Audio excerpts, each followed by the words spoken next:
Welcome, everybody. Dude, I've been waiting for so long to start a podcast, and what better time to do it than now? I want to introduce this as the Orange Show. I'm going to have multiple guests on. We're going to do multiple shows. We're going to have a great time. We're going to talk about very funny subjects, very educating subjects. I feel very excited, and I want to share that with you with a special guest that I've brought with me here today. He's a boxer. He's an influencer. He's a food content creator. He's a million different things, but I want to give a special welcome to my boy, Julio. Thank you, brother. Man, I appreciate it. My guy, man. For the people that don't know you, just give us a quick introduction, a little bit about yourself, your upbringing, what you do, anything that you want. Go off. So let's start with my social media talk, YouTube and Instagram. It's Dad the Boxer, at Dad the Boxer. I'm basically a fight choreographer. I'm a boxing coach. I'm a food influencer. I've done it all. Everything with content creation, I've been in every single realm, failed in everything, gained views and everything. I know the ups and I know the downs of being a content creator. The first thing that caught my eye when I first met you was that you were coming to a gym. And basically what had happened was that people were challenging you to boxing. And I'm not saying this in a bad way. You're not the biggest guy, but dudes twice your size would come and try to box you. And you would kick their ass flawlessly. Like, it was the most weirdest thing for me to witness, because I knew by the time you reach like the fourth or fifth challenge, I already knew. I wish I could start betting money on the side. This guy's gonna kick his ass. Everybody be like, no way, this dude's like twice his size. How the fuck did you get to that like level where you can just kick anyone's ass at will? So how do you do it? When I first started boxing, I got my ass kicked bad. I got my ass kicked for 6 months where I almost wanted to quit boxing. I said, you know what? This boxing shit is fucking hard, but we're Mexican, dude. We can't give up. So I kept going. After 6 months, I started winning some sparring sessions. Years passed and I began to become like this great fighter in the gym. When I was becoming a great fighter in the gym, I remember my wife telling me, hey, you know what? You're spending a lot of time away from home. I just had my firstborn, my son, Azariah, at the time. And he was like maybe 2-3 months. And I was spending a lot of time in the gym, helping out kids in training and boxing. And my wife was like, you know what? You're never home. And I'm like, shit, dude, like I'm missing my kid's life. Like I'm at the gym a lot, hanging out with boxers, going out to bars with boxing friends. I'm sure if there's any fighters out there, you know what I'm talking about. When you're boxing and you're young and your friends want to get together, you're like, you know what? Let's go to a bar. Let's go hang out. Oh yeah, we're tough. Look at us. We're six pack. We're ripped. I was young and dumb. She told me a few times that she had a problem with that. So I slowed it down and I started being home more. And then just slowly but surely, I'm like, dude, I don't think I'm going to be able to be a boxer because it takes dedication and it takes sacrifice. Now, mind you, when I was young, my dad abandoned me. So I have like abandonment issues. So I can't leave my son like that. Even though some boxers do it, with me, it affects me different. It hits like somewhere in my heart. So I put my dream on pause and I started training my son at age 2. And I told myself, I'm going to make my son a USA boxing champion. And I'm going to teach my wife how to be a professional boxer. I'm going to turn the whole family into a boxing family. So I pretty much took my dream and I put it in them. My wife became a professional boxer. My son, a 3-time USA boxing champion. Wow. My wife was just on pay-per-view not too long ago in Texas.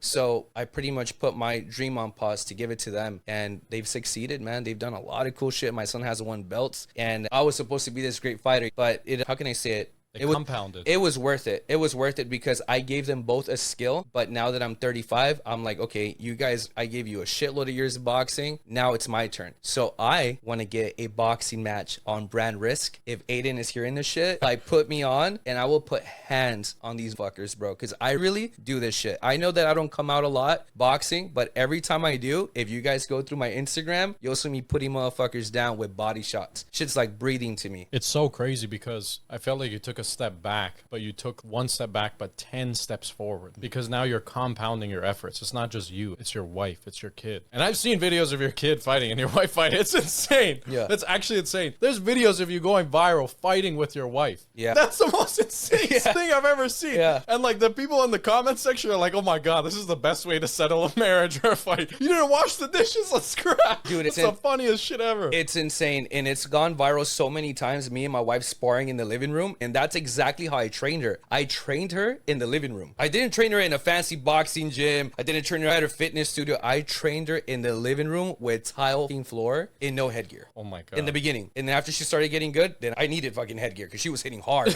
I'm like, I need some headgear, dude, because she was trying to make me dizzy because she started at 96 pounds and she went up to 120. Girl got thick, strong, big butt, strong arms. Like, dude, she punches hard. I've seen her put multiple guys down. I've done experiments where I've invited guys over over, and I'll just go body shots with her. She's just a girl, and she's laid motherfuckers out, bro. Yeah. It's the funniest shit to see like that dynamic in fighting, because you're a person from outside a perspective of mixed martial arts, boxing, jiu-jitsu, all that kind of stuff. You think it's the bigger guys or it's the size. Yeah. No, it's not. It's Like, so fucking interesting to watch. the bigger they are, the harder they fall. A lot of these big guys, dude, they're all just muscle. It takes a shitload of oxygen for those muscles to operate. And a lot of those big guys, they don't know how to control their breathing. They're just power lifters, man. So, you know, if there's any big guys out there and you have a lot of followers with tattoos and you think you can kick my ass, let's get it. This and that. Let's get it, man. You started with the boxing stuff and then eventually moved towards the content. I want to get your thoughts on what that landscape looks like, because a lot of traditional boxing has moved towards influencer boxing, and I feel like you're the perfect fit for that. Like the Misfits, the Brand Risks, all of those like influencer fighting stuff. What do you see out of the whole thing? What do you think? I think it's amazing. I'll give you a perfect example. It kind of brand risk, right? The name brand risk. I think it's a cool name because you're risking your brand. Yeah. You're claiming to be tough, like the Island Boys. The Island Boys had a fight recently.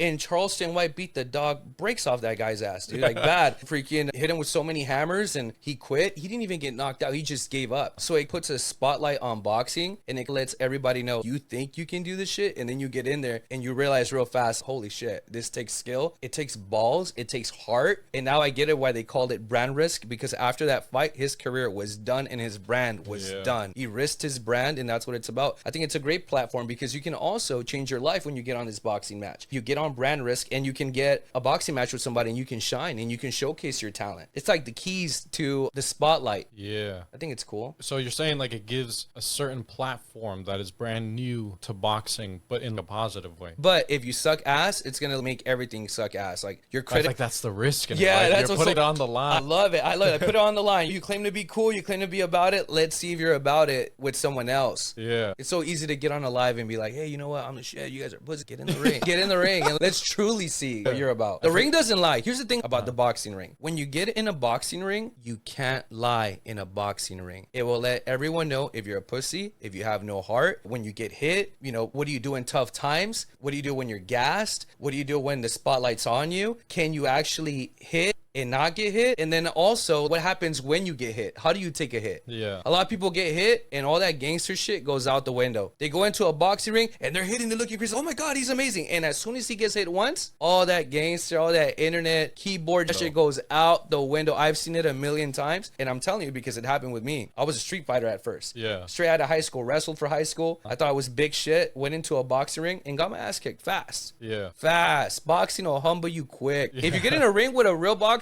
you'll get humbled and you'll respect the sport. If you go into a boxing gym and you're just always hitting the bag, but you're never sparring, you're fooling yourself. The real training's inside the ring. And that's what people don't get. There's a lot of people out there hitting mitts, looking cool in mitts, looking cool on the bag. Oh yeah, I'm a boxer. Look at me. You've seen them. Yeah. A lot of influencers, a lot of content creators. Oh, I'm boxing. Get in the ring, bro. Get in the ring and let's see what you can really do. The craziest thing is when Mike Tyson, I remember he said about fighting when they're asking kind of advice from him, from people who've never boxed. He's like, everybody is Muhammad Ali in the gym until the fucking lights turn on and the crowd's watching and everything. And when you're actually like in the ring, there were people that he would spar with in the prime of his career where they would kick his ass in training, but as soon as the lights came on and they had to go on stage and actually fight in a real ring professional ass fight, freeze. Yeah, and it happens a lot. They're called gym warriors, where they're superstars in the gym, but then in a real fight, they can't win a fight. Yeah. It happens a lot. And I don't know what it is. I think it's a mental thing. I think it comes down to who you are inside. You can't be in a gym and be super good, but then you go fight in London and you're getting your ass kicked by Europeans. You go over there to Mexico, a bunch of Mexicans are kicking your ass. You go take a boxing match in Hollywood, you're getting your ass beat by somebody from West Hollywood. Yeah. You know what I'm saying? Like, you gotta be able to fight. If you're a real fighter and you're a true fighter, you can fight anywhere. I hate those excuses like, oh, the climate was different, or you know what Ryan Garcia said the other day. I fought in New York. It just didn't feel like a professional boxing fight. It felt like a sparring match. I can hear everybody talking. Get the fuck out of here, bro. A real fighter can fight anywhere. A real fighter can fight in an alley. A real fighter can fight in a bar. A real fighter can fight anywhere. Yeah. That's what makes a true fighter, and that's a true champion. Mayweather said it good. A true champion can adapt to anything. It's crazy because I feel like Ryan Garcia was one of those guys that started the pivot between social media and like professional boxing. Like he showcased how boxers can make a shitload of money incorporating social media and getting attention onto their fight. Because it's one thing to be a real fighter and everything, but it's another thing if you're not selling pay-per-view. And I feel like he was like the first person to create that merge. You know what I'm saying? I know what you're saying, but Ryan's different because look at the only reason why Ryan blew up, and let's keep it real. Hey, I'm gonna give credit when the credit due. Guy's a good-looking kid. He's a good-looking kid. Okay, he's tall. He's Mexican. He has swag. He dresses well. Girls like him. He was like literally the full package. This guy can get on the internet. Even if it wasn't boxing, motherfucker could have been streaming gaming and girls would have jumped on him because he's just that guy. There's certain guys that have it and there's certain guys that don't. There's multiple fighters, dude, that are out there in Argentina, guys in Puerto Rico, guys in Mexico who are great fighters, but they're not the full package. You have to be the full package on social media. And a lot of guys go, I don't get it. I upload so much content. Why am I not blowing up? Because you don't have the looks, because you have no swag, because you don't know how to talk to girls. You suck at conversation. Your enthusiasm's whack. You have to have the full package to be a great fighter. Yeah. And that's what made Ryan special. And it can make you and it can break you. Think about it. So young, made millions of dollars, had access to every single girl in the world. Okay. I know I'm good looking and I know I can pull, but at that time, Ryan was like at the top of the pinnacle. Yeah. Like he was at the top. He had access to, let's keep it real, like he had access to girls that only guys can dream of. We don't even know the girls that Ryan banged behind closed doors. We have no idea. He could have, for all you know, like half of the A-list celebrity have been banged by Ryan Garcia. You have no idea, bro. And let me tell you something. I know that guy's banged wives. I know he's banged girls that have been engaged. For sure, dude. Ryan's a savage. Look at Conor McGregor's situation. Yeah. Conor McGregor can't control himself. Oh my Think about it. Okay, look at Ryan. Conor McGregor's everywhere. Dude, Ryan Garcia is from Victorville, from the desert. There's nothing up there, man. There's just like Home Depots and Golden Corrals and little Denny's. There's nothing up there. He was training his ass off in Victorville, gets this fame, and now he has access to all these good-looking girls. Now, I know his first baby mom was just like a regular girl, but imagine having your baby mom, right? You're with your baby mom and she's just like a regular girl. It's not into social media. It's not a content creator. It's not an actress. It's not any of that. And all of a sudden he's, holy shit, this actress wants to be with me? Yeah. This big influencer wants to date me? Wants to go out on a date with me? I bet you for the first 3 months when that shit was going on with Ryan, it was tripping him out. And at some point, he embraced it and went fucking crazy. Shit, I hope that I would have a stronger head than that, but I was raised different. I lost my mom and dad when I was young. Yeah. He still had his mom and dad, so he had a lot of love. He has his mom, he has his dad, all his brothers and sisters are alive, so he doesn't really know what it's like to lose something that's valuable yet. Yeah. Because his mom and dad are still alive. I lost my mom and dad, so when I have something good, I know not to fuck it up because I know a good thing's hard to find. Yeah. Ryan doesn't know that yet. Yeah. Right now, he loses something, he gets something better. He loses that girl, he gets a better one. Yeah. But things change when it comes to family. When you lose a mom and you lose a dad, shit, you get real perspective from life right there. And you'll realize real quick what really matters. It's crazy how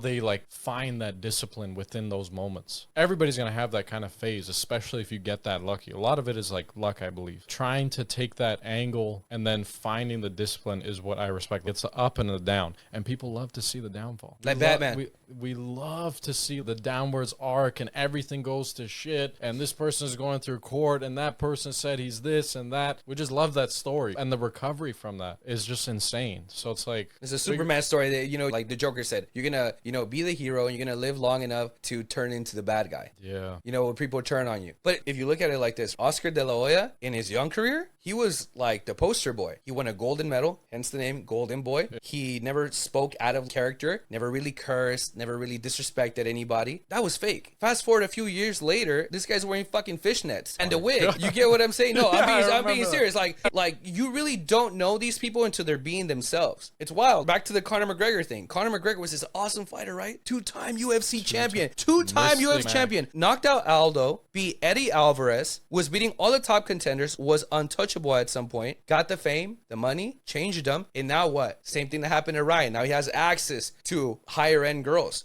who were never interested in him. Imagine this whole fucking time he's been in the gym, seeing no girls. For those guys out there watching, seeing no valuable pussy at all. Being in the gym, just fucking training his ass off, not having enough money in Ireland. He finally gets this fame and has all this money. He's, holy shit, she wants to be with me. She's an actress. Yeah. Whoa, she wants to, what? You get what I'm saying? Yeah. It's like, you guys don't even understand. I want you to imagine like your number one crush that's an actress that you know is way the fuck out of your league. When you make it, you have access to that, man. That's what people don't understand. People are so quick to judge. Okay, I'll give you an example. Who's your favorite actress? actress? Like, I'm gonna say something that I'm probably gonna get flamed for, Right. but I got my girl, and then I just stay away from all women. I don't try to like look at an actress like that. If you were asking me like my favorite actress, before your girl, just say you never met your girl. when I was like a kid, yeah, exactly. There you go. When you were a kid, who was your favorite actress? You're like, damn, she's super hot. I need a poster of her in my room right now. do you know I never did that post. Even back then, I was like, I never put a girl on a pedestal like that. I don't know why. It just didn't feel right to me. I put Jessica Alba right in my fucking room. I put Jessica Alba, Adriana Lima in her prime, Angelina Jolie. I put Shakira by like the restroom. Dude, I'm fucking serious. If I were to see them in person, I told my wife multiple times, I think Jessica Alba's hot. And she goes, I think she's fucking hot too. I keep it real, bro. I'm not gonna be like, oh, you know what? I don't think they're hot, bro. They're fucking hot. So just imagine being famous, right? In Jessica Alba's prime. I'm married. I just got married. I've been married for 6 months. I'm stupid famous. I made some crazy ass money on famous. Jessica Alba's single. Pulls up on me and goes, hey, I love your work. This and that. You want to go out to dinner? Oh, no, I don't want to go out to dinner. You fucked up, bro. Of course I'm going to go out to dinner. Mind you, if this was my younger self, my not mature self, I would have for sure done it. So I understand why Ryan goes fucking crazy out there. I get it, bro. I get it. You got to dick these girls down. You know, I'm serious. You got to dick them down before you get old, because guess what? Right now he's young. He doesn't really know what love is, because these girls who met him when he was famous. Yeah. So were they really in love with him, or were they in love with him because of his fame? I like that dude, bro. I get it. Dick him down, Ryan. Dick him down. I want to talk to you about a certain touchy subject that a lot of people, I feel like, think about through their head a lot. And I want to get your point, and I'll share my point. In today's society, money has gotten so fucking inflated to fuck that people feel like they are literally slaving their life away for absolutely nothing. Like, no end goal. What am I even doing this for? It's so expensive to even just breathe and survive. But on the flip side of that, they want to pursue something that gives them meaning, gives them purpose. They don't want to go down a traditional path. This may not apply to everyone, but it speaks volumes to a certain small crowd of people where they're in that traditional path. They're working a job they hate. They're doing something that they know they don't want to do. What would you say to that specific person listening to this? Okay, so that question. First off, let me tell you a fucking story that I just seen right now on social media. It's fucking blowing my mind. Now, mind you, there's a lot of guys right now working at warehouses, not chasing their dream because they don't got time, or it's too fucking far, or their parents don't believe in them, or they have responsibility. A fucking guy just died in a warehouse, at a burrito warehouse, and he died in a fucking grinder. Just imagine you pause your dreams to work at a warehouse to support your family, and you end up fucking landing in a grinder, and you die there at the warehouse. Everything's a risk, homeboy. You understand? So if you have a dream and you're sitting around and you're not chasing it because, oh, you don't have enough money, or because, oh, I don't know anyone in the industry, or it's too far, or I'm in the hood and that's like a rich area, or stupid ass fucking excuses. Bro, literally before I met my wife, with nothing, all I had was a pair of fucking boxing mitts. Literally went to Pro Boxing Club. Shout out to Pro Boxing Supplies in Studio City. I went in there, didn't have no fucking money. They gave me my first pro boxing mitts. Joe, the owner, okay, knows a lot of famous people. He gave them to me for free. And he told me, I believe in your dream. Go for it. He gave me my mitts. With those mitts, I DM'd a few influencers at the time. This was during Vine era. And a bunch of influencers started training with me. Just off of me messaging them. I wasn't famous. I didn't have no fucking followers. I just had a belief. A belief that, hey, you know what? I'm a good trainer. And I think I can become a influencer trainer. And I can get my name out there. But people are scared to do that. People don't want to break out of their comfort zone. But here's the crazy part. Some people are not meant to be that. They think they want that, but they don't want the curse that goes with it. You think that you're going to achieve your dreams and get to your dreams and it's not going to be a fucking grind? It's always going to be a grind. Even if you're doing what you love doing, it's always going to be a grind. Shit's hard, man. Buckle up. If you really want it, you better buck up, because it's not easy. And as far as, oh, it costs so much money. You know how much fucking money I spend a day? You guys wouldn't believe it. And I'm saying this on the fucking air right now. And my wife watching this will fucking tell you, I spend about $600 a day. Shit. A day. And you're like, how the fuck do you spend that much money? We eat out. A lot of my food content, you just see some of the restaurants that pay me to do food content. Spend, not waste. I spend a lot of fucking money on food, renting out Airbnbs, going to Irvine, going to all over the parts of California. You think I know people in certain parts of Cali? I have to rent out Airbnbs. It's a sacrifice thing, dude. You gotta fucking grind. There was a time where I couldn't even make $150 in a day. To make $96, you have to grind your ass off in a fucking warehouse. And now, because of my belief, I'm making $500 a video on social media. Garcia, recording restaurants, eating for free, getting paid $500. I get paid what somebody makes in a week off of one fucking video. That's insane. Dude, I would deliver like probably 3 to 4 days Amazon packages, like 300 packages a day just to make that same amount. But here's the crazy part. I get hit probably harder than you when it comes to making the money because I make the money, but I have a wife and I have a son.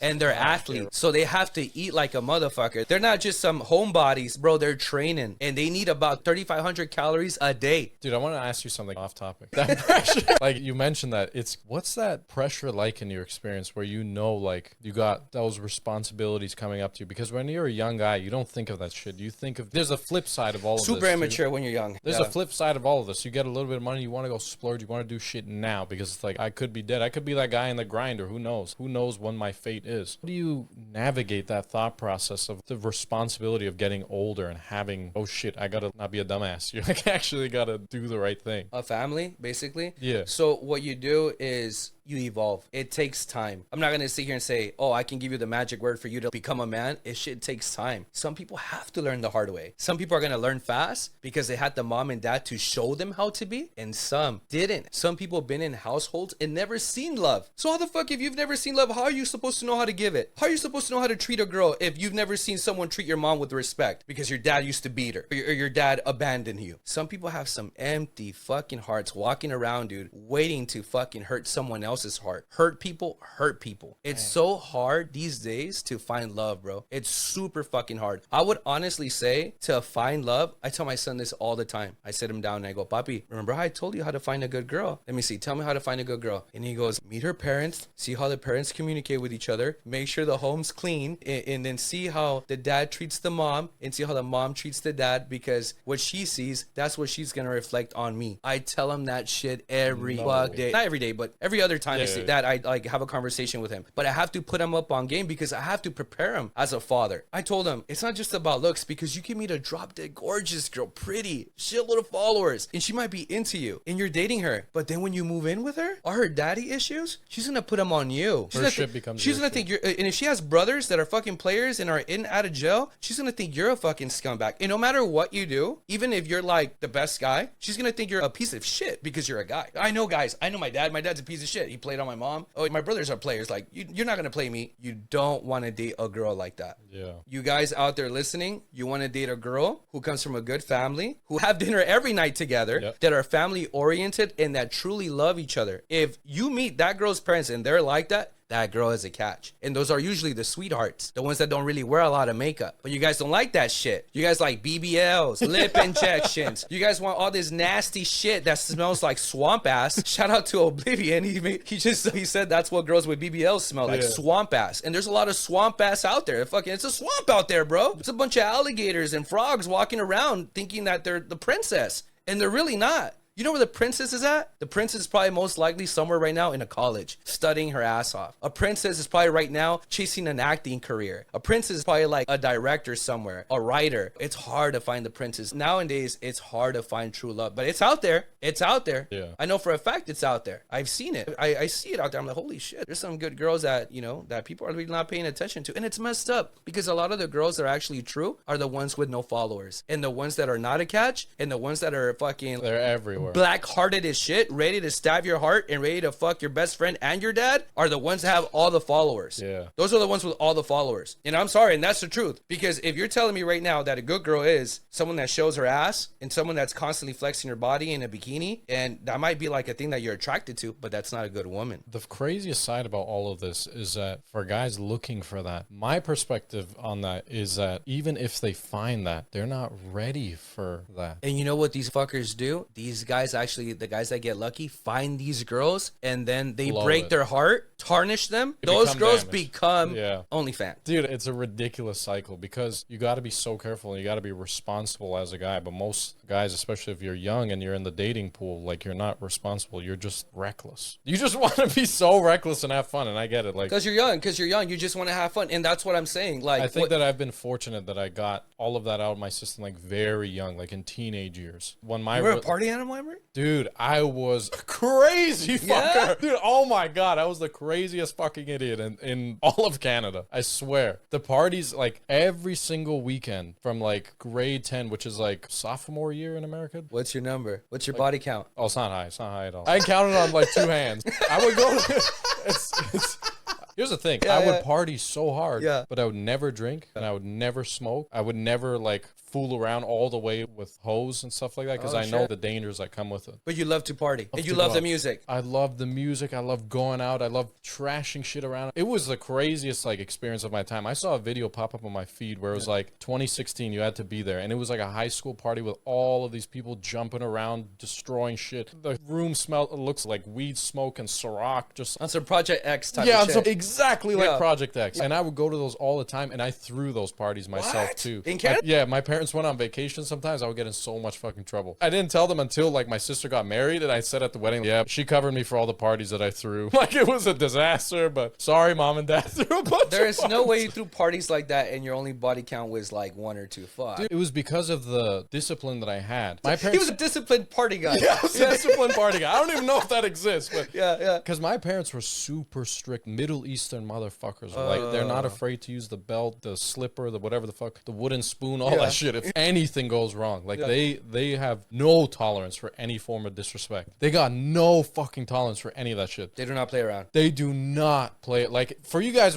watching that have immigrant parents, or like called African parents, Middle Eastern parents, Mexican parents, holy shit. You do one wrong thing as a kid, they do not fuck around. But that's the thing, is that you come correct as you get older. Like, I don't go around being like a disrespectful person, yelling at people, or doing any of that kind of stuff, because from a young age I was taught to never ever do that shit. See that? Don't drink, don't smoke, don't disrespect nobody. Because you have your mom and dad. Exactly. Your mom and dad are still alive, and they taught you morals. Yeah. So that's why you're a catch, man. But then I was a young guy and I wanted to party, so I tried to. But you never got out of ground. hand. Yeah. You never got out of hand because you had that guilty conscience. Like, yo, my dad told me not to do this, my mom told me not to do this. So it's like you always knew the limit. You always knew the limit. Bro, it was definitely like toying with that limit every single day. Dancing with the devil, for sure. Yeah. For sure. But I got that all out of my system very young. A lot of times I see a lot of people when they get older and they haven't got that out of their system, so then they do it then. Connor. Yeah, exactly. Did you just see Connor right now? Yeah, he posted his the fucking beach? dick on X. That's one. Dude, I woke up the one morning and there was the first thing on my feed. I show my, I'm like, yo, look at this. She's like, why the fuck are you showing me Yeah, that? losing it. Dude, Connor out there kissing a Hispanic girl at the beach, bro. Dude, he's literally running for the president of Ireland. That's wild. And he's winning the race, even though he posted his dick up for the whole internet. The world is fucking crazy right now, bro. The world is a fucking stage. It's insane. It's a stage. I was saying on the last podcast with us, it was like, I was like, dude, take that risk, because, like, it really doesn't matter. All these presidents, like, the last president fucked a porn star while he was pregnant. The other one pardoned his fucking criminal son. The other one before that got a blowjob from the maid and went on television, just like, I did not do that. Yeah. Clearly you did that. Like, things have gone so crazy, but the thing is that also gives you permission to just have more grace with yourself. A lot of times we talk, like me and my girl in our relationship, we talk about have more grace. If you make mistakes, have some grace. Don't be so hard on yourself. Sometimes I throw in the presidential story. Let me tell you something. Everybody just wants to rule the world, bro. Everybody wants to be a king. That's the true story. Everybody wants to have all the money. Everybody wants that. If you pretend that you don't want that shit, that's bullshit. Because look it, if you make a lot of money, you get to take care of your family. All your loved ones once you make it. But once you make it, can you handle that shit? Yeah. That's the ultimate question. If you make it, can you handle that shit? Can you stay away? I think you can make it, because if you were partying when you didn't have really shit and you weren't doing drugs, I think when you get money, you're going to think the same way. You're probably going to think a lot smarter because you're a lot older. I heard Jack Harlow say this the best, was that he had the fortune of growing into his fame, so he never did anything stupid because it took time. And I do agree with you. I think that if that comes to me, it's a lot easier than a situation like Ryan Garcia or someone that's been really like caved in for a long time without having much of that exposure. It gets a lot harder. If I was like that, then yeah, I would go crazy too. But it's a tug of war. It's like a tango. You got to work that tango like really carefully. If you fuck up, that shit will slap you in the face like my mom. When I brought home my report card. You have that like programming in your mind. Yeah. You're a good guy, dude. You're a fucking good guy. You have good programming. Hood guys, unfortunately. We're in Canada. You were in a beautiful place in Canada. Two-story house. First few years was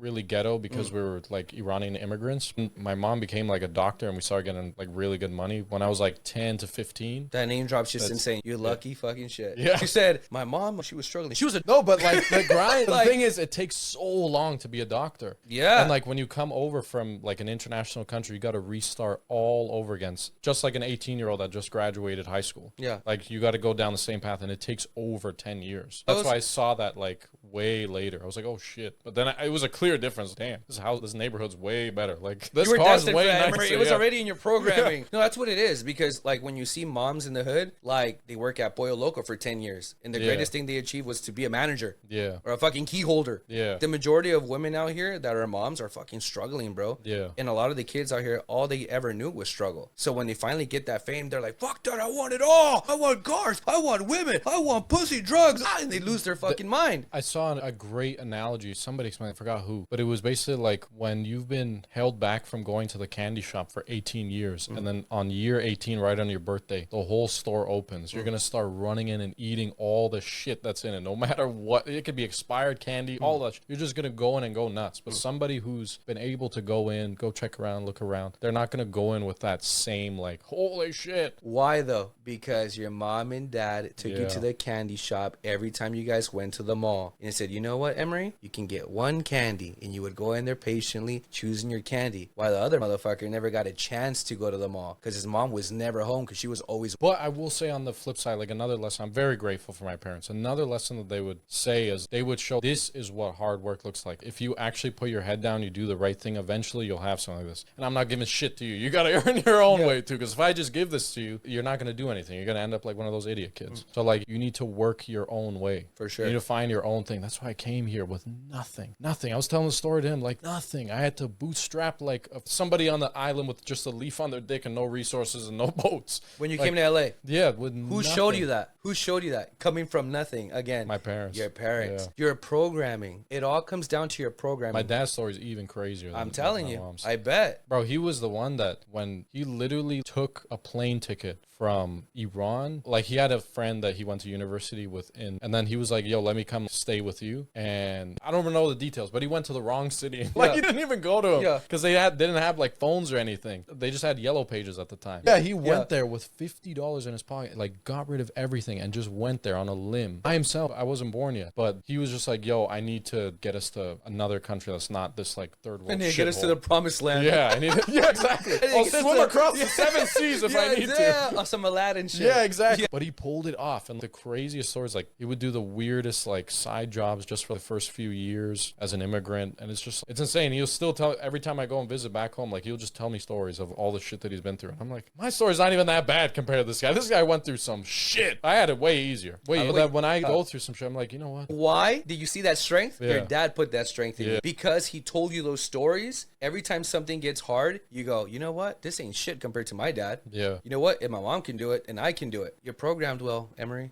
Yeah, man. Programmed really Shout out to my good. parents. Shout out to your parents. I got to bro. get them on a podcast all the time. Yeah. We've talked a lot about experiences. In your experiences, as say that you just got, hypothetically, a bunch of sons watching this or a bunch of young dudes coming up. Okay. The best way that I believe that people can learn as a younger guy is not only through their own mistakes, but other people's mistakes. Walk me through your biggest mistakes and how they can learn from that, from you. The biggest mistake that I did in the beginning when starting this content creator career was not having the right team. You have to have the right team. If you are in a team right now where they're only down with you because you're getting a lot of views, that's not good. Or they only post shit when your shit goes viral and they're not with you when you're in the mud, when you don't have shit, you need to get your team right, man. Let me tell you something. So when I first started, I had this big project where I wanted to do fight choreography and everybody was super down. I had influencers from Vine, people that were on Hulu, and then this camera guy was like, oh, don't worry, dude, I'll bring my equipment. Come on, bro, let's do it together. I showed him the lineup of girls that I had for the content. He was all in. We start shooting. Girl messages me, hey, I just want to tell you that your camera guy is being weird. He's texting me. He's trying to get at me. I don't want it to be weird. I know it's your project, but I just don't want to let you know. And I'm like, are you fucking serious? I'm like, yeah, I'm serious. And I'm like, hey, dude, give my camera guy a call. Hey, bro, telling me that you're trying to get at her, bro. And I'm just trying to film this project and you're out here falling in love. And I don't get it because you already have a fiance. So you have a fiance and you're getting at these girls. And not only that, bro, but it's like, I've seen the text text like, bro, you're being kind of weird. I don't know if you're not used to being around girls from Hulu and Netflix and people that are known, but this is not the way to act, bro. Don't get so starstruck, bro. Relax, man. Keep your dick in your pants, bro. Please. I'm trying to film this shit and just don't fuck it up. Oh, all right, man. Hang up. Then his best friend calls me. Hey, bro, make sure not to say anything though, because you know if his fiance finds out. I'm like, all this weird shit. And I'm like, dude, I fucking hate having guys in my team when I'm doing shit with content creators that are girls, because I'm a guy and I'm a rare fucking guy. I'm like a guy that can keep his dick in his pants. I don't look at a girl and start fucking thinking, oh, let me see what I can do with her. Oh yeah, I can't wait for later tonight and plan some weird shit. Dude, I'm here to work. I'm here to make history. I'm here to drop content. I'm here to elevate everybody around me. Like, I'm not fucking around with these little fuckboy games, but that was my problem in the beginning, that I thought bringing camera guys and bringing guys into my team was a good idea. It's a very fucking bad idea, because if there's one thing that we guys know from our early days, even in fucking high school when we had a girlfriend, there's always those jealous motherfuckers that are trying to snatch girls up and do weird shit and to tarnish your name, or they're gonna fuck up by trying to sleep with your girl, or they're trying to sleep with influencers that are like doing projects with you. It just sucks. It sucks. So if I had to give like a good advice, is learn how to record your own shit, learn how to edit your own shit. Don't count on anyone to record your content, because the minute that you give someone else the power to record, let's say a fight choreography or an acting scene, you become a slave to that person. And if for some weird reason you guys have a fall off, your shit will get deleted. I've had so many deleted fucking clips that I go to my emails and I'm like, these shits are fucking gone, dude, because some guy can't keep his dick in his pants and they're getting at these content creators. I'm telling you, it's one thing when you see them, you're like, oh, you know what? Don't worry, bro, I'm gonna be good. But when you see them in person, shit changes, man. Shit changes. That's the thing. Like, I feel like that's another portion of like why I don't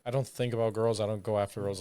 I forgot the exact quote, but it's like there was two like Greek gods or something like that, but they were beaten by lust. They had all the attributes, but they still lost on that war. And like, I feel like being in a relationship helps with that, because if I need that kind of section, I just go with my partner. But other than that, like, it's just work. And I try to stay with like guys that are more focused on that. I don't mind if there's like shit talking locker room stuff. Like, that's just funny and entertaining to me. But like, when it comes time to do the work, yeah, we got to all be on the same page. Because work is hard, bro. It's hard to figure it out. And if you're distracted, it makes it 10 times harder. No matter if it's girls, no matter if it's, I don't know, some shit going on. Everyone's got some shit going on. But like, when you got to perform and do the work, because work is already hard, competitive, synchronization with what we got going on. Some people are not meant to be great. That's point blank, period. You know, like, it was the craziest shit that you just said that. I don't mean to cut you off, sorry. But I went to this big music producer event, and it was a guy who runs a company. The company's name is Cymatics. Huge. If you're a music producer, you use their shit to become a producer. They're like the plug for that. I went to the event and I talked to the owner, and I was like, hey, what's one piece of advice that you would say that is super controversial, especially a person at your level? He's like, not everybody's meant to make it. I'm like, fuck. I can't believe you just said that, because you're the one giving people hope almost. Not really, like he's just giving the ingredients for everyone to use. But when I heard that, I was like, shit, but he's even me, even you, even everybody. But that shouldn't let you discourage yourself from going for what you want to go for. Here's the thing. I was born and raised in Silver Lake, LA, considered a hipster town now. I used to wake up on my fucking skateboard and gather everybody together. Go knock on my friend Johnny's door, my friend Byron's door, my friend Miguel's door, and be like, hey guys, let's go. I used to go through every single freaking neighborhood to collect my friends and bring everybody together. So we go skate somewhere and try to be professional skateboarders. This is something that I've been since I was little. I'm always able to bring people together and make something amazing happen. In the beginning of my career, I used to bring in the wrong people and shit was just chaos. And it wasn't until years later that I realized, bro, not everybody's meant to make it. Not everybody's vibrating at that rate. Not everybody's in synchronicity what I'm trying to do. Some people will just come around you just to leech off your energy, or some people will come around you just to be there long enough to destroy you or watch you destroy yourself by them throwing bad vibes and shit like that. You want people in your team that are going to celebrate you. You want people in your team who are going to believe in you. You want people in your team that are going to text you like, hey bro, keep kicking ass. Hey bro, I'm liking all your shit. Hey man, you're killing it. Dude, the craziest shit. I have this friend I met. He was one of my clients. He's a boxing client. He's black. Yeah. Okay. I've had hundreds of Mexican friends all through high school. The only motherfucker that calls me at least 3 times a month and tells me, hey man, I see you out there killing it out there in those videos, man. You out there doing it, Julio. Hey man, I just want to tell you that I'm proud of you, man. You keep doing your thing. Bro, sometimes I'm like, when I get his calls, bro, I pick up instantly because I know it's good vibes. And it makes me a little bit emotional, but I'm like, dude, dude, I fucking love this guy. Yeah. He's not even related to me. And he's like a whole different culture. And he's black and I'm Mexican. And he's rooting for me. Zero freaking hate. And he lives a normal life. He has a detailing business. He has good money. He's living a good life. He's married. He has his kids. It's crazy, dude. It's crazy sometimes. Like, you'll get love from like the people you'll never expect. And the people you expect to give you love will never give you that shit. The closest people to you sometimes are the people that are destroying you. So the next thing that I wanted to talk to you about a little bit is the music industry. There's a lot of things that are going on within it. What is your kind of take on it? I know that you're not particularly a musician, but what do you like think I wish I was a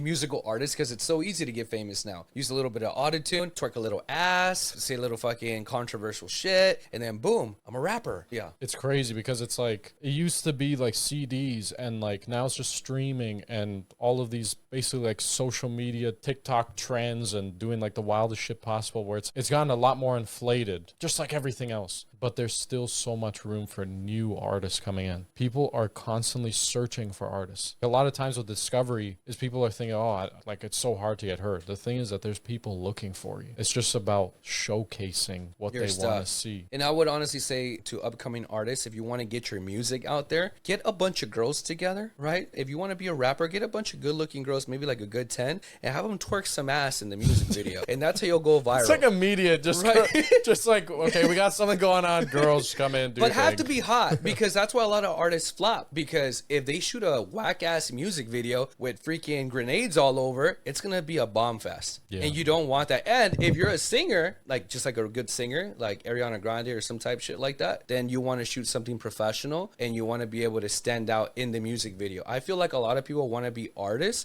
but they don't want to spend any money in production value, and that's why you fail. Because when you don't put any production value into something, then you're mediocre. Yeah. The next thing is the gaming industry. I feel like that's another industry that's just, it's evolved much. Gaming is so fucking cool. Shout out to all the gamers and gamer girls out there. You guys are killing it. Sniper Wolf, Pokimane. Shout out to Ninja. Yeah. Shout out to everybody out there that's a gamer, dude. Gamer is so fun and refreshing. All the newest games coming out, the new Resident Evil games. You got PlayStation 5 Pro. You got the Xbox people, rest in peace. You got the PC people. It's like you're having all these awesome gamers come together and stream everyone's favorite like video games. And it's so cool because it's like the easiest way to make money. You're having fun. But here's the thing too. Here's the sad truth to it. Okay. Did you notice the names that I mentioned? Pokimane, Sniper Wolf. Those are good looking girls. So if you want to be a gamer, sadly, if you want to be a streamer, you better be good looking and you better not be ugly, because if you're ugly, you can't make it. I'm sorry. It's hard. I'm sure it's possible. I'm not trying to be like fucking, look at this guy. This guy's a fucking dick. But I'm being real. Like when I'm going through streaming shit on Twitch and I'm like, I only stop for the good looking people. And it's not because I'm an asshole. It's just because my eye likes to see pretty things. So I'll look at a production value. Back to the production value thing. If you look at the good looking girls, they're always having like production value. If you look at Ninja and any of the gamer guys, the top guys, high production value, good ass cameras, good and everything. So if you are a gamer out there and you want to take your shit to the next level, shave your beard, cut your hair, get some good clothes, buy some good cameras. Production value, motherfuckers. Get out there and put some money into your dreams. Stop recording shit off your phone. Stop recording shit off your PlayStation fucking camera that, barely gets 1080p. Buy some 4K shit. Yeah. Get out there. The next thing is, I guess we touched on it a little bit, but the streaming, like the IRL streaming stuff has gone so popular. And I've been trying, like personally, I've been trying to get into the space, but it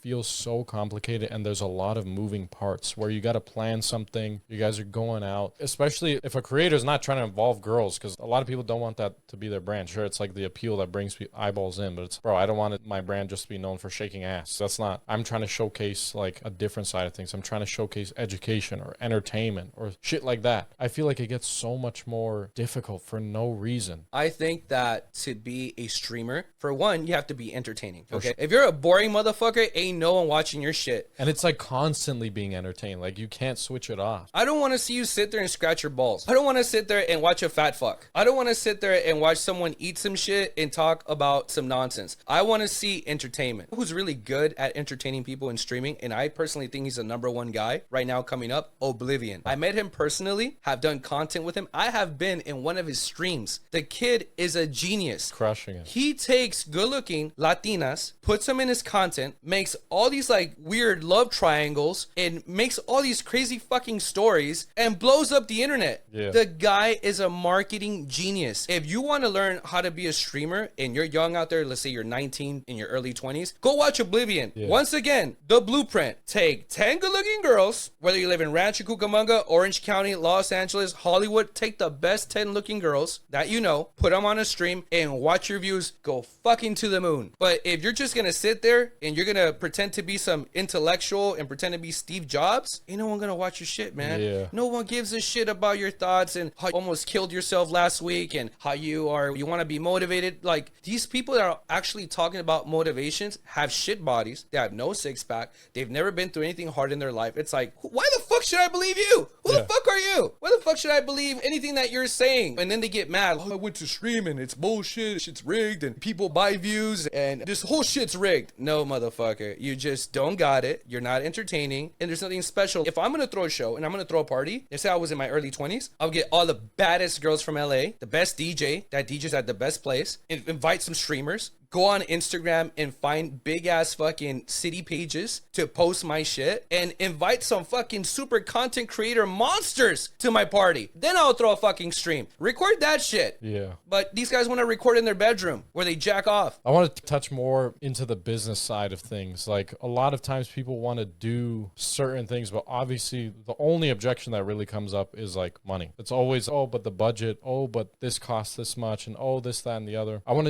to get into what I think about it all as well. But what's your mindset about money? I know that you touched on it a little bit at the beginning, where it's like you spend a certain amount just to put that energy out there. But how do you go about it? How do you handle money in like this kind of unorthodox business where the path isn't really necessarily promised forever? Not just promised, but it's not laid out the same way that they put in like college. Oh, right? No, college is a fucking like it's scam. it's a straightforward, but it's a scam. College, some catfish college shit, to be is a honest. fucking scam. College is an excuse to keep partying. Yeah. That's all it is. So, you know, I used to go to your ditching parties for high school. Yeah. That's what college is. Yeah. Fucking all these fucking college students go to these frat houses and they fucking party and they're like, oh yeah, mom, I'm dad, I'm getting good grades. What I believe, path to being a content creator, I can only give you what I know. And I'm a content creator. You can go through my page, Dad the Boxer. I have a YouTube, TikTok, Instagram, same name, Dad the Boxer. My shit's so fucking crazy. I started being a photographer. I started a brand named Gold Luxury, where I was gonna record Ferraris and hot girls and diamonds and gold. And then my wife said, fuck you, no you're not. Yeah. And I'm like, oh shit. I'm like, okay, it's time to adapt. I'm gonna be a DJ then. Started being a DJ. I'm playing at the Avalon in Hollywood. I'm this cool fucking DJ. I named myself Gold Lux. Yeah. Hanging on to my brand Gold Luxury. I'm like, dear God, I gotta somehow still represent myself. Did that for a while. Started coming home late. My wife said, fuck that dream. So I was like, oh shit, I gotta change that too. So then I was like, you know what? Let me just pursue my boxing shit. Started pursuing my boxing shit. It stuck. But then I had to calibrate it and make my family a part of it. Now, I've done food content, fight choreography, all the fucking content you can possibly imagine. When Instagram first started, I've done it all. This road it's like following the yellow brick road in Wizard of Oz. Like, you have this vision of seeing this fucking wizard, and on your way, there's crows coming, trying to attack you. There's storms, lightning storms, and there's all this crazy shit going on. But you're on the yellow brick road. It's amazing. It's a ride. Yeah. Can you handle the yellow brick road? A lot of people can handle the yellow brick road. They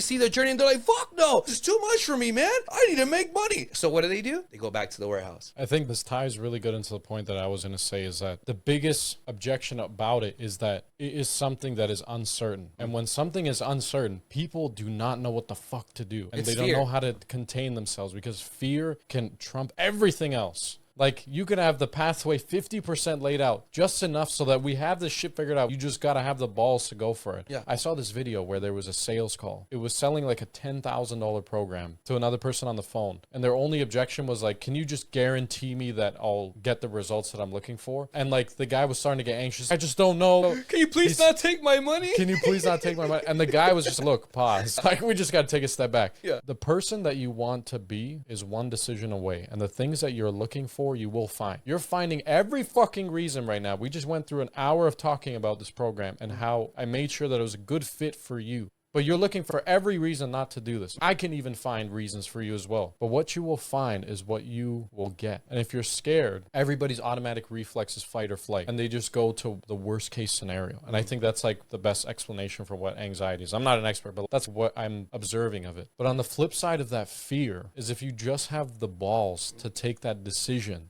that's where everything happens. And all these motivational videos start going so viral because they touch on this emotion subconsciously, where they're trying to speak to that inner voice where it's, dude, just fucking go for it. Go for it, bro.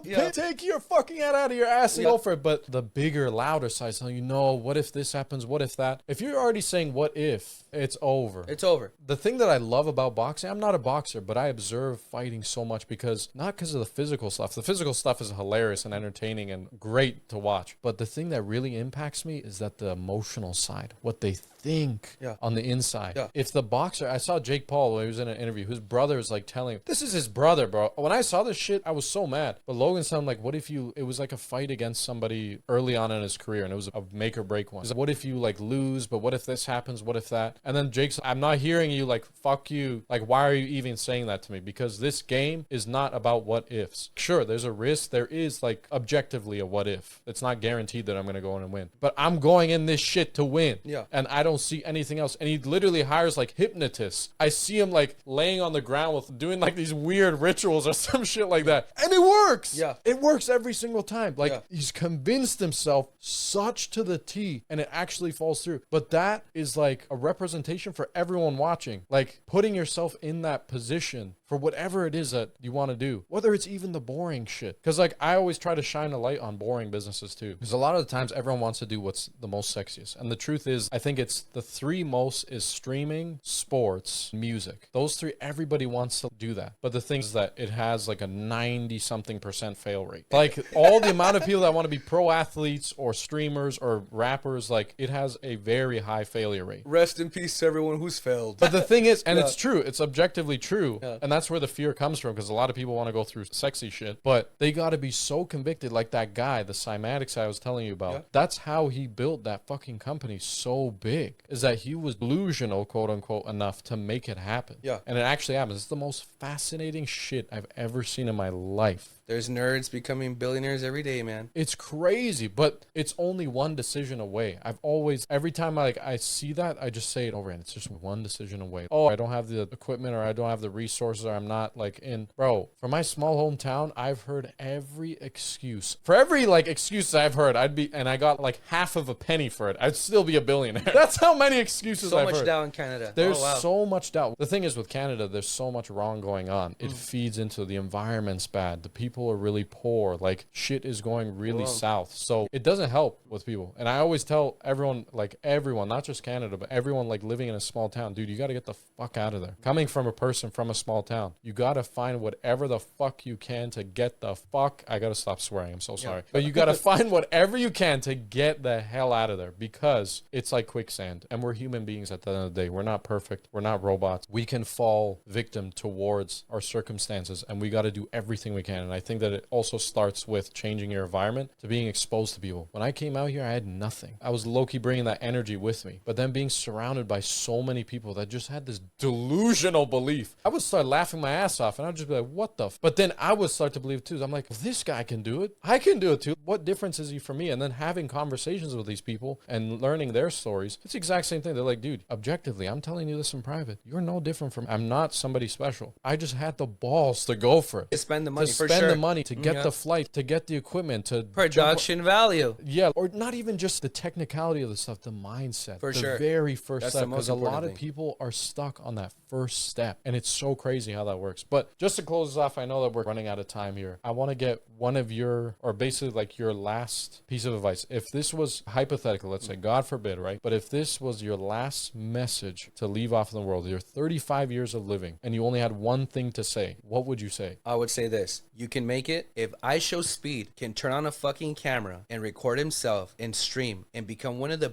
biggest content creators, influencers, fucking mogul of the world, travel the world. Remember where he started? He started in a little room in Ohio. So if you can't leave where you're at for whatever circumstance it is, remember, I Show Speed did it in Ohio in a little bedroom, okay? And now he's the biggest influencer in the world. That's crazy. One of the things about the United States to me was like, I realized what ambition really was. And I've heard everybody, like when you're outside of America and you hear, oh, like it's the land of opportunity and everyone's so ambitious, the biggest risk takers. If you want to start a business and become a millionaire, you go to America. Everyone's the biggest risk taker of their life. Like they're willing to put $1 billion down, lose everything and start all over again, like Elon Musk. Yeah. Like this is the land to do it. The highest risk takers. I seen Ty Lopez do a video on this where it's, if you're trying to start something, do it in America, because America is just special like that. It is. Every other country, they don't have the fucking balls. America is very freaking brave. America is literally, like, actually, objectively, the land of the brave. Like, it is the biggest balls I've ever seen in my life. No homo.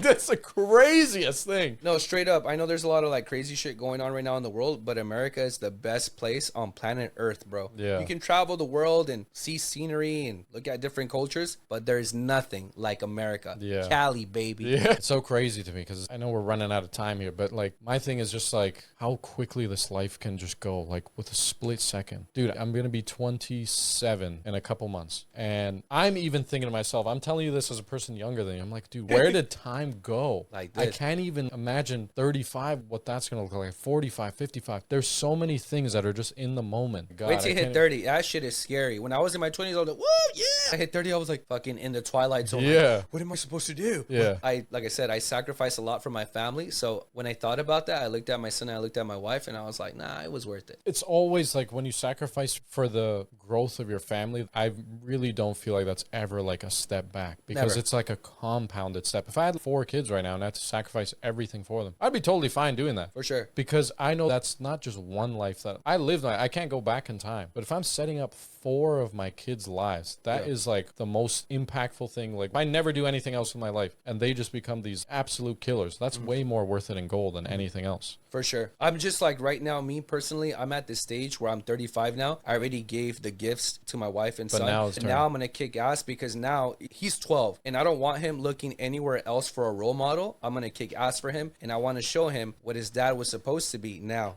And that's we gotta get you a fight, bro. Yeah, we gotta get you. Either brand risk, I kick someone's ass in boxing and do what I was supposed to do, or I do a fight choreography in like a big film, or I just keep Let's dropping get you content. brand risk, man. Brand risk is the perfect. Yeah, bro. I need to see you on brand risk, man. I'm down. Whoever, whenever. Aiden Ross, man. Come Aiden on. Ross, send me the contract, Give him bro. a fight. Give him a fight. I swear. There's some jackasses on your card, bro. Get this motherfucker on. Put me on your card, bro, and I'll show you what real boxing is. I appreciate you guys for tuning in and watching. Julio, thank you, my guy, Thank you, for brother. jumping on. Hey, man, I appreciate it, bro. You're No freaking worries, awesome, bro. Thank you for Thank coming you. on. My final message of the day is just, and I'll say this probably throughout so many episodes, but it's, dude, just jump. Don't be afraid to jump. You're going to fall on your ass. You're going to mess up. Shit's going to go south. You're going to fuck up. I have anxiety right now, motherfuckers, and I'm here. It's going to go way worse than you think, but that's okay. I hope our conversation inspired you to go bigger, to have the balls, whether it's a sexy business, an unsexy business, whatever the fuck you got going on, just go for it. You can thank me later. Julio, where can they find you? Dad the Boxer on Instagram, TikTok, and YouTube. Stay sexy out there, guys. And you can also catch Mom the Boxer and Son the Boxer. He's building a family, a boxing family. You guys got to be paying attention to this shit.